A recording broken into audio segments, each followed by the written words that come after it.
প্রতিশোধ স্পৃহায় চলতে থাকা রাবণ স্মরণ করে পাতাল লোকের শক্তিশালী মায়াবী রাক্ষস ভাই অহিরাবণ, যিনি ছিলেন দেবী মহামায়া। রাবণ তাকে আদেশ করে রাম লক্ষ্মণকে বলি দেওয়া।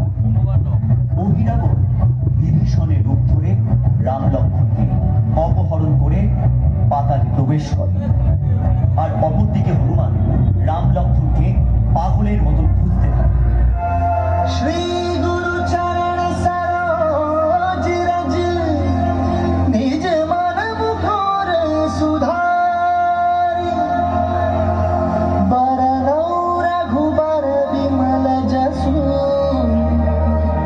जोदायक बलचारी हरहु कलेस विकार।